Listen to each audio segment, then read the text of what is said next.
మన ప్రభుత్వ పరిపాలనని గతంలో ఉన్నటువంటి ప్రభుత్వ పరిపాలనతో జనం పోల్చి చూసుకుంటారు. మనకి సంబంధం లేనటువంటి అంశాలకి సంబంధించి అయితే గనక మనం చెప్పే ఉపన్యాసాలు వింటారు. కానీ ప్రత్యక్షంగా ప్రజలే ఫేస్ చేసే అంశాల దగ్గరకొచ్చేటప్పటికి కంపారిజన్ ఉంటది. ఇదెందుకు చెప్తున్నానంటే కరోనా టైంలో పానిక్ ప్రపంచమంతా వణికిపోయింది. ప్రపంచంలో హాస్పిటళ్ళ దగ్గర నుంచి టోటల్ సంక్షోభం. పానిక్ బయ్యింగ్ అప్పుడు జరిగింది. షాపుల్లో చివరికి రబ్బర్ బ్యాండ్‌లతో సహా కొనుక్కుపోయారు. లూటీ అనను. కొనుక్కుపోయారు. డబ్బులిచ్చినా కొనుక్కుంది. పానిక్ ఉన్న డబ్బుల్ని పెట్టేసి ఏది పడితే అది కొనిపడేశారు. బిస్కెట్ ప్యాకెట్ దగ్గర నుంచి చాక్లెట్ ముక్క దాకా. ఎన్ని రోజులు మనం బతుకుంటామో, సరే మిగతా వాడికంటే ఒక్క రోజన్నా ఎక్కువ బతుకుదాం అనేటటువంటి ఉద్దేశంతో జరిగింది. అదే సమయంలో ఆస్పత్రులని కొలాప్సింగ్ స్టేజ్. అలాంటి సిట్యుయేషన్‌లో ఆంధ్రప్రదేశ్ నంబర్ 1 అనమాట ఇండియాలో. ఆంధ్రప్రదేశ్‌లో పక్కనున్న తెలంగాణలో ఉన్నోళ్ళు, తమిళనాడులో ఉన్నోళ్ళు, కర్ణాటకలో ఉన్నోళ్ళు ఆంధ్రాకి రావడానికి ఇష్టం చూపించారు.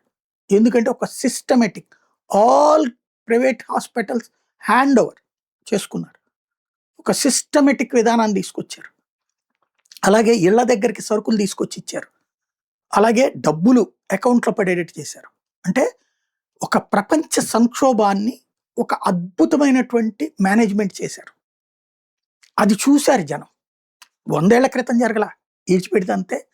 2020 అంటే ఇప్పుడు ఈ 5, 6 ఏళ్లలో జరిగింది. 21, 22లో మనం ఫేస్ చేసినటువంటి. ఇప్పుడు యుద్ధం అక్కడెక్కడో జరుగుతున్న దాని వల్ల ఇక్కడ ఖచ్చితంగా సమస్య వస్తది. అయితే పెట్రోల్, డీజిల్ సమస్య దేశంలో ఎక్కడా లేదు. ఆ మధ్యన తెలంగాణలో పానిక్ బయ్యింగ్ జరిగింది. 2, 3 రోజులు.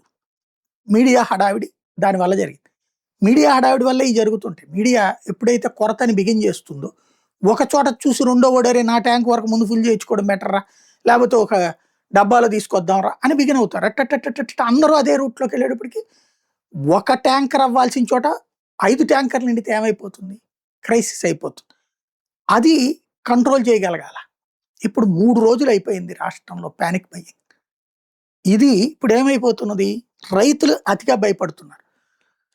గత కొన్ని రోజుల నుంచి పెట్రోల్, డీజిలు డబ్బాల్లో పొయ్యమని చెప్తున్నారు. పొయ్యకూడదని రూల్ పెట్టారు. ఏది తెలంగాణలో ఇన్సిడెంట్ జరిగాక. దీన్ని అసలు ఇంతవరకు గ్రౌండ్‌లో పట్టించుకునేవాళ్ళు లేడు. నేనే చెప్పా చాలా సార్లు. వినే తీరికలు ఏం లేదు. ఎందుకంటే మనం ఒక ముద్రేసేసి కూర్చుంటాం కాబట్టి.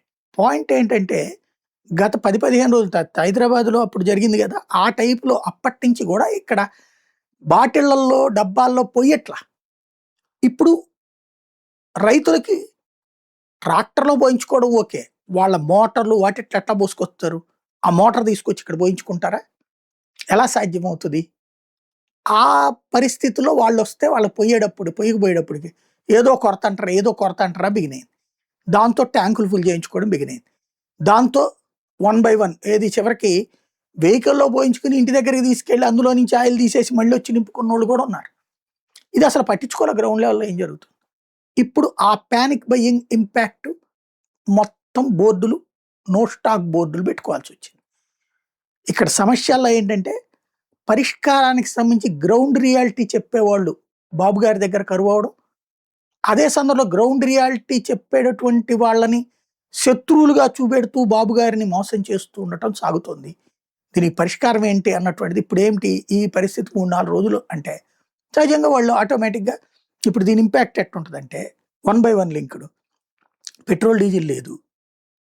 ఇటు పక్కన ఆటో ఎక్కుదామంటే లేదు. ఇప్పుడు అందరూ కూడా బస్సులు ఎక్కేవాళ్ళు, ఆ ఫ్రీ బస్సు ఎక్కేటటువంటి వాళ్ళు తప్ప మిగతా వాళ్ళందరూ కూడా ఆటోలోనే పోతున్నారు.